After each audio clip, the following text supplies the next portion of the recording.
What do you think is the biggest difference between our coaching styles when it comes to competitors, I guess? I Or think in general. you're more of a collaborative coach, and I think there becomes a point where I turn into a authoritative coach, and I don't think you do. So I think there's a point, like I'm a collaborative coach, Yeah. but there becomes a point where I will just take over, Yeah. and I'm just like, You're doing this. yeah, you're basically, yeah, and Yeah. Which is required in physique. yeah, that's it. And Yeah. it's like, and I'm probably like willing to push people a little bit harder. But, so, yeah, I don't know if that's just because like I've pushed myself like to points where I've done a lot of shit. You know what I mean? It's So I'm definitely like, a clientele too thing. it's thing just as well. It's just Yeah. like you immerse yourself with like people who are willing to run through brick walls. That becomes the standard. So you just get to the point where you're just like, I'm gonna take over this now. Your input. Actually, you're tired. You're emotional. You're this, right? So you kind of like have to do that anyway. Yeah. Like I'm not asking Matt at 4 weeks out like how he's feeling. I know he feels like shit. Yeah. And And I know he's hungry, and I know he wants to refeed. And my elite clients are like that. yeah, And because you have to be. yeah. And they would be annoyed if I'm like, what do you think we should do? Yeah, and that's it. It's like, you're just like, this I'm is what I'm needs holding to the ship, happen. man. Yeah. You know, and we're Yeah. doing this, and yeah, like I still value what you say to me, Yeah. but like really bringing you in on the decision making is not a good idea at this point because you're just going to act in the best interest of yourself, which isn't always the best thing. Yeah. Agreed. So yeah, I think that's probably the difference. Yeah. Yeah. And I think that bodes across the sports too. Yeah, Because the variable is I'm never collaborative in your training from 12 to 16 weeks out.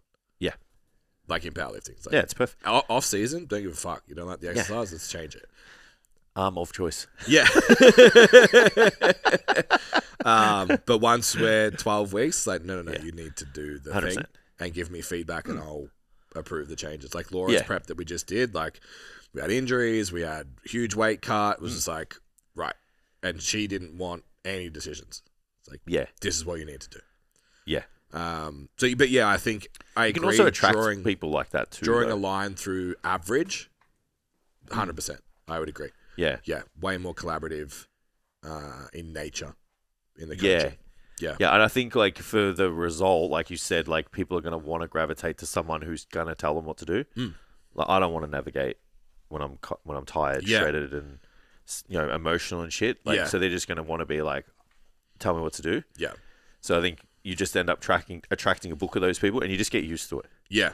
Yeah. Yeah. So I think there's a bit to that. Yeah, for sure. What was the last one I was going to ask? Oh, advice you would give someone who wants to, Yeah. Get into it. but doesn't, probably thinks there's someone listening that's just like, my clients wouldn't do that. But they want to coach competitors. Yeah, look, create them. Like, understand that your clients have way more potential than you're probably seeing in them. And the reason why we have the books of clientele we have now and attract the clients that we want is we saw potential in people that others probably never would have. And then all it takes is one transformation, one result, and then everybody gets to see the journey, get good at documenting it, get good at marketing it, maybe understand what it's like to be a good athlete yourself. I spoke to Zach the other day.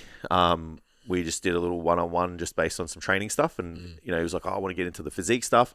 And I said, you can immerse yourself in this as much as you need to for the skills. Yeah.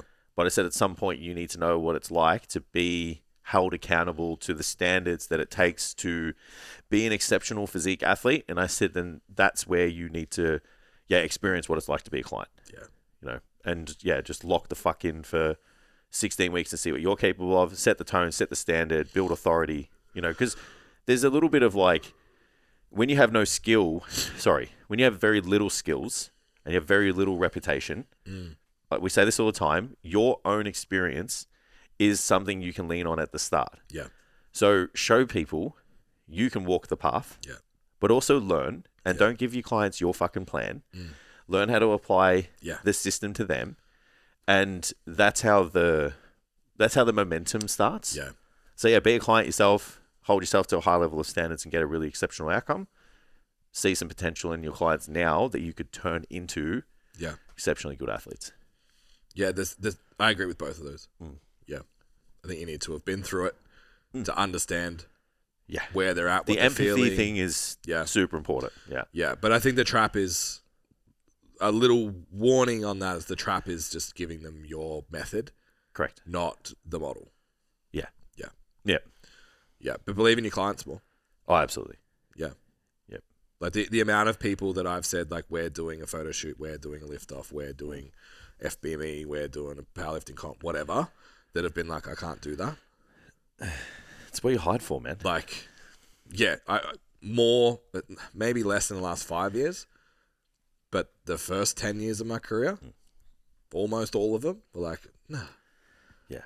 Do you think like every good athlete was just woke up one day and thought they were good? Yeah, exactly. Like, no, someone said, hey, you've got the potential to play this position, to whatever. It's like we play a very similar role with our clientele.